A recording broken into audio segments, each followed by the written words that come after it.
Radio Forest Podcast. Hello, it's Leslie Liao. Leslie, how are you? I am awake, but tired. How are you? I'm doing good. Let's talk about your Netflix verified stand-up. On my Netflix account, you're the cover. You know what that means, right? What? You know, on Netflix, I believe, they tailor the thumbnail of all of the content to make it so it's something that you would be like, I'd watch that. Asian women, I'm in? Is that what you're saying they did to me? Something about your algorithm and, you know, and I hope it works. I hope you will watch it. Who's the cover on yours? Have you looked? You know, it would be amazing if it wasn't me. That would be hilarious. They're like, yeah. If I'm so self-loathing, they're like, no, don't put her. It's just going to make her it's depressed. Probably anyone else. She's going to hate it. Because truly, I don't want to watch my own content. I do stand up all the time. I don't want to listen to myself anymore. I want to watch something else. Well, I did watch your set. I liked it. Tell me, it's 10 comics doing 10-minute sets. Now, did you do a 10-minute set? It probably was longer than that, right? And then maybe cut down? Yeah, I want to say I did 10. I definitely designed it so it was 10. The night of, we filmed 2 sets each, like an early show and a late show. I think I probably stuck around 10, and of course they edited it and made it fancy and clean.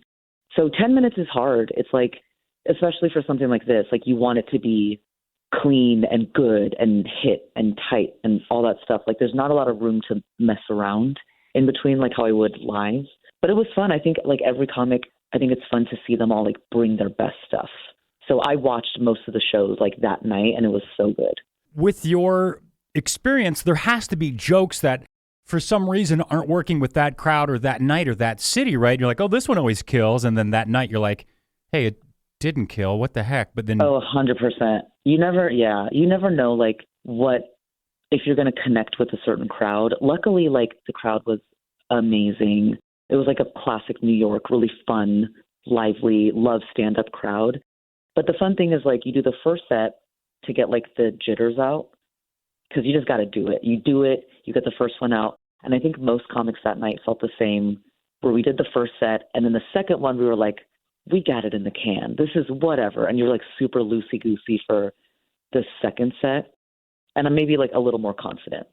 Like we have the first one, the second one I can just kind of be like casual, mess around, whatever. But it's kind of getting like a second chance at anything if you do. Like any conversation you have, if you got to redo it a second time, it's kind of like that. Well, a little bit of it, though, is capturing lightning in a bottle. But I've got a kind of a silly question. Is there somebody running, like, continuity backstage? It's like, your hair looks a little bit different than that early show, Leslie. We got to change some stuff. Or, like, your shirt looks a little bit different. Or do they not pay attention?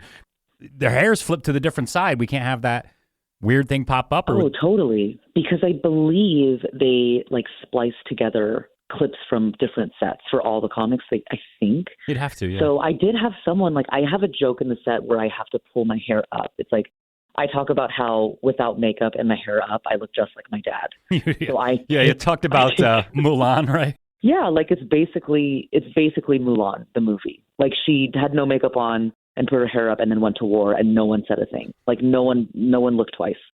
So I put my hair up and I think the makeup hair department was like, hey, your hair's getting a little frizzy when you put your hair up. And there was really nothing we could do about it. I was like, you know what? Anything for art. I'm just going to put my hair up, put it down, hope it looks fine. But there is some kind of like movie magic behind it. Like they do want to make sure everyone looks consistent.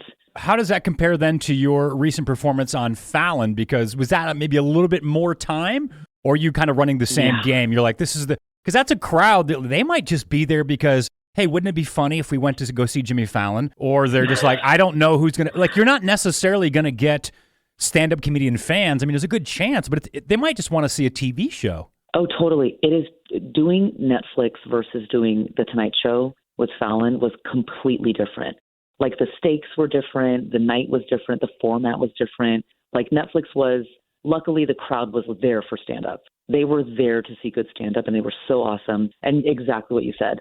No one at The Tonight Show was there to see me. Like, no one was like, we want to see Leslie. Like, they were there for The Tonight Show. They were there for Jimmy Fallon. And, like, it was a totally different format. And that was, I mean, it was technically not live, but that was made and taped to air that same night. I felt, like, very different for those 2 tapings. Honestly, for the Tonight Show, I was so happy. I was so excited to be there and just so happy. And like, I tend to not smile a lot in my stand-up. Like I have a very angry, lectury type of tone. Yeah. But at the Tonight Show, like, I just couldn't believe I was doing a set for like Jimmy Fallon and The Root, that I was like, how is this real? So I remember smiling a lot, like a total doofus the entire time, just because I was so happy. But yeah, they were so different. So what's harder, though, doing stand-up in front of somebody like Jimmy Fallon, who knows stand-up and lives in that world and sees a ton of stand-up comedy still to this day, or is it harder to do stand-up in front of an open mic crowd where they might not even be there to see comedy? They don't even want to laugh. They're just kind of like, yeah, I got a free ticket, or I like to get some drinks, or my friend's on before you or after you. So like, what's tougher, doing it in front of Fallon, who's that judge of comedy, or the random person on the street? You're like, I think I could win this person over. Okay, weirdly, and this is the honest truth, it's harder to do it for the random person on the street or an open mic, because with Fallon, also, like, he's such a silly doll. Like, he's so pro. He knows how to make you feel comfortable. So, like, he made me feel like I was the funniest person ever. And, like, so everything around that show is designed to make you have an amazing night.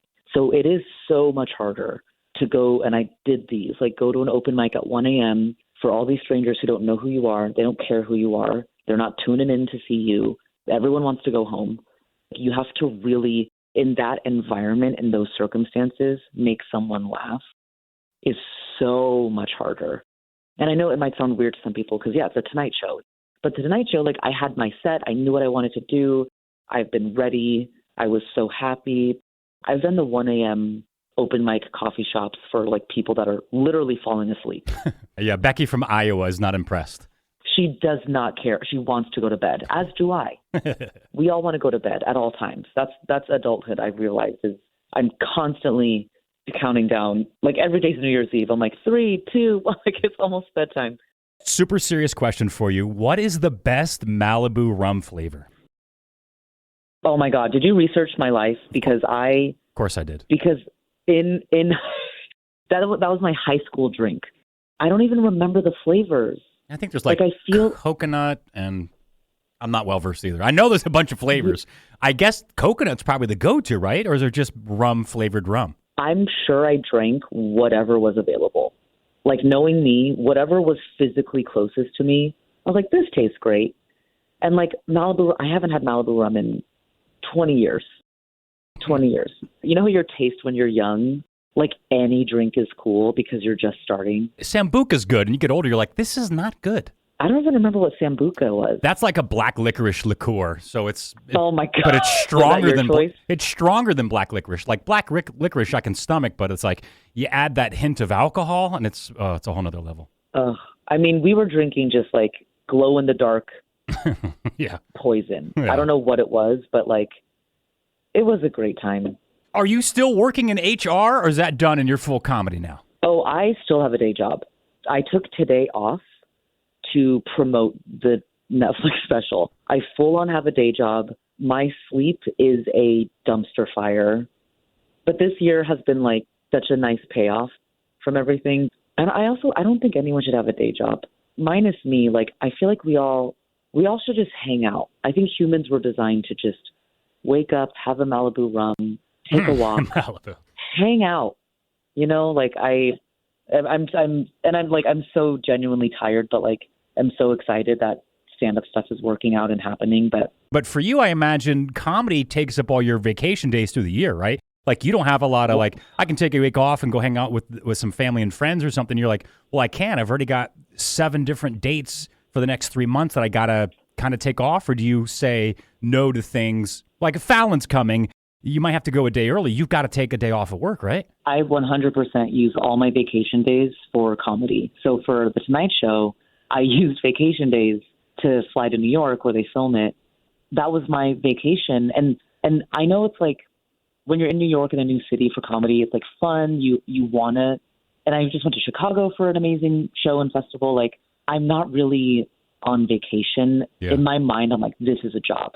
I don't drink. I don't stay out late. I eat salads all day. I don't have fun pizza. I am eating for performance and stamina and sleeping.